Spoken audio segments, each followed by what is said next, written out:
Truck big dam construction science project.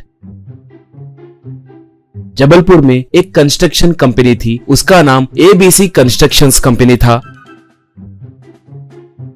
उसमें बहुत से इंजीनियर काम करते थे। वो लोग रोड, ब्रिज, बिल्डिंग उनके पास में रहकर बनवाते रहते थे। उसमें चतुर्वेदी नाम का एक इंजीनियर भी काम करता था। चतुर्वेदी बहुत मेहनती था। चतुर्वेदी को पत्नी और एक बेटी थी। बेटी का नाम लल्ली था। लल्ली बहुत समझदार बच्ची थी। क्लास में, पढ़ाई में, खेल कूद में हमेशा फर्स्ट आते हुए सबकी प्रशंसा पाती थी।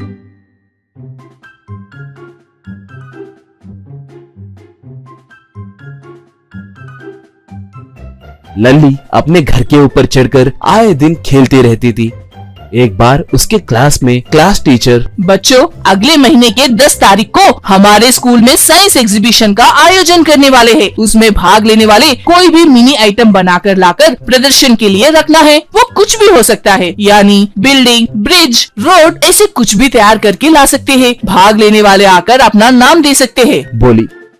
तब सारे बच्चे रजिस्टर में उनके नाम दर्ज करवाए।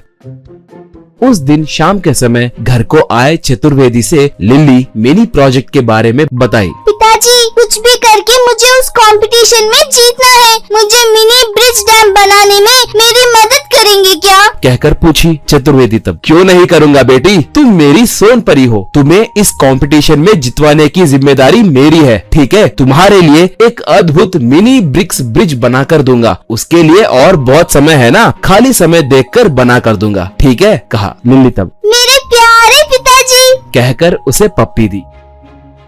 मगर चतुर्वेदी आए दिन ऑफिस से बहुत थक कर घर को आता था। लल्ली डैम के बारे में बताए तो, वाह, आज मैं बहुत थक गया हूँ बेटी, और एक हफ्ते का समय है ना, मैं बना कर दूंगा, यूं कहता था।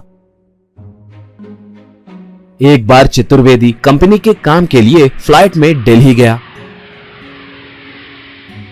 वहाँ पर कंपनी के मीटिंग में भाग लेकर वहाँ बात करने लगा तो लिल्ली ने उसे फोन किया। पिताजी, तुम घर को कब आ रहे हो? आपने अभी तक ब्रिक्स डैम नहीं बनाया, परसों ही एग्जीबिशन है, बोली चतुर्वेदी। तब, बेटी, मैं मीटिंग में हूँ, कल फ्लाइट में घर को आऊंगा ना, कल बना कर दूंगा, तुम कोई टेंशन मत लो, बाय बाय कहकर फोन रख दिया। मगर उसे वही 2 दिन रहना है कहकर मैनेजर के कहने से चतुर्वेदी विवश होकर रह गया। बेटी को फोन करके पूरी बात बताया। इससे लिल्ली गुस्से से फोन रखकर घर के ऊपर जाकर रोना शुरू की। पिताजी ने ऐसे क्यों किया? मेरा सारा टाइम बर्बाद किया, कहकर रोने लगी। तभी एक छोटा हवाई जहाज टूटे हुए हालत में उड़ते हुए सीधे लल्ली के पास आकर गिरा।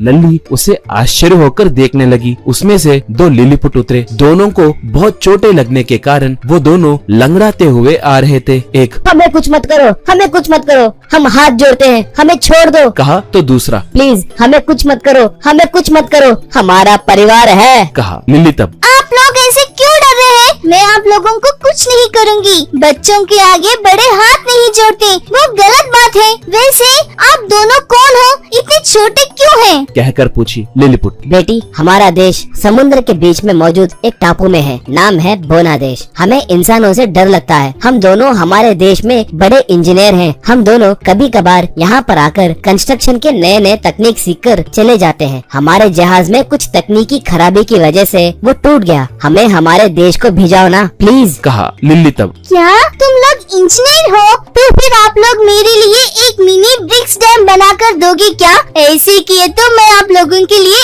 एक नया मिनी जहाज खरीद कर दूंगी। उसमें बैठकर आप अपने देश को जा सकते हैं, बोली। इसके लिए दोनों मान गए। ऐसे वो दोनों मिलकर एक टेबल पे मिनी ब्रिक डैम बनाना शुरू किए। उसके निर्माण के लिए वो लोग mini truck, mini tractor, crane और JCB का उपयोग किए। ऐसे वहाँ पर एक मिनी ब्रिक डैम बनकर तैयार हुआ। लिल्ली। तब, बहुत बहुत धन्यवाद अंकल, आपकी मदद मैं कभी नहीं भूलूंगी। आपको अभी मिनी विमान लाकर दूंगी, कहकर बाजार को जाकर एक मिनी विमान लाकर उन्हें दी। उन्हें घर के ऊपर ले जाकर वो जहाज दिखाई। वो दोनों लिल्ली को धन्यवाद कहकर जहाज चढ़कर चले गए।